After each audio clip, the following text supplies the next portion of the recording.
Alright guys, now let's study something called KCL. Now before diving into the concept, let's get into this. So this is the top view of this gray color thing, which is a pipe, alright? And to this end, I've connected a water pump. So this will pump water to this 3-terminal pipe. So let's draw it. So the water will flow like this. Now it will come to this junction. Now it will go, if you think about it, some of it will go like this, and some of it will go like this. It will keep continuing till the pump is on. But suppose I switch off the pump, alright?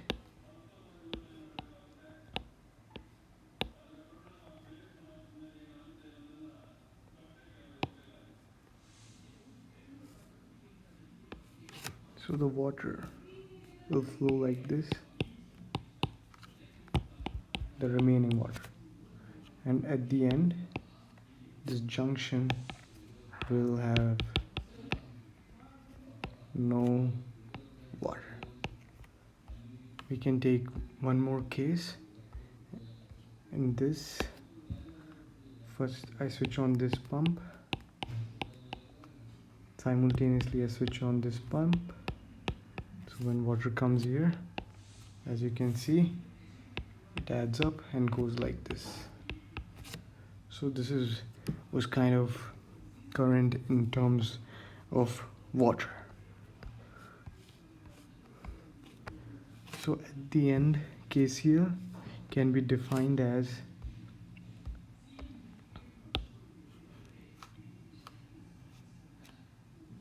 in an electric circuit, the sum of currents flowing into the node is equal to the sum of currents flowing out of that node, or equivalently, the algebraic sum of current in a network of conductors meeting at a point is 0.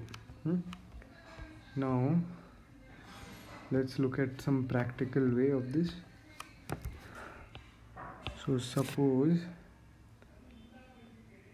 here 1 amp of current is flowing in this direction and another 1 amp is flowing in this direction.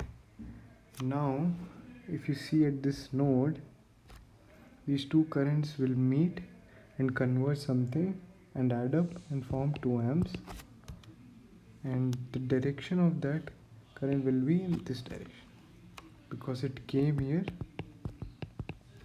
joined, and then it became 2 amps. Now one more way intuitively to look at it is like this. 1 amp is flowing like here, 1 amp is flowing like here. So if you see, the current flowing in this branch will be flowing in this direction, so it will be like splitting here and here, and the value of it will be 2 amps. It's like a case of addition and subtraction and directions. Okay, now we'll take more examples. Now suppose here 8 amp is flowing, alright. So here 5 amp was flowing. So if you guess here, the direction of the current will be like this, and 3 amp was flowing. And one more case we'll take. Here 5 amp is flowing, here 3 amp is flowing. So if you guess, the direction of the current will be like this, and it will be 8 amps. I'll take more branches at this junction. So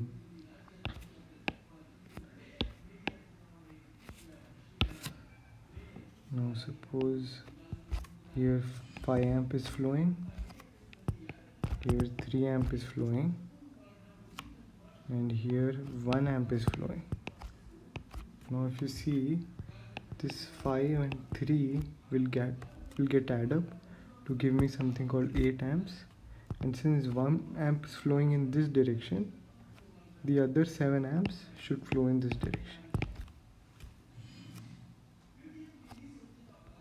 So that's KCL. Now we'll solve a practical example for better understanding. So the question is, find the current I4 in the circuit, that is this current. Okay, to find this current we'll look at this node. So here we have I3 is equal to 4 amps, then I0 equal to 7 amps. So I need to find what is flowing here also to find what is flowing here, I4.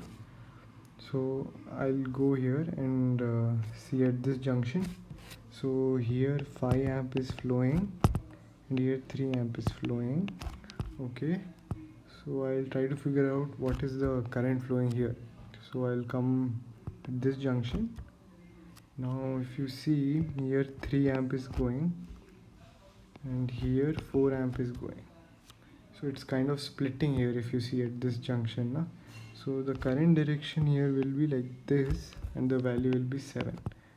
The 7 splitted into 4 and 3 amps. Now since 7 is flowing like this, 5 plus 3 gives me 8 amps, and since 7 amp is flowing here, I'll get 1 amp here. So here it will be 1. So at this junction I'm getting 7 plus 1 plus 4, that is giving me 12 amps. So the current here will flow in this direction because of KCL, and that will be 12. And since I4 is in this direction, the answer is minus 12.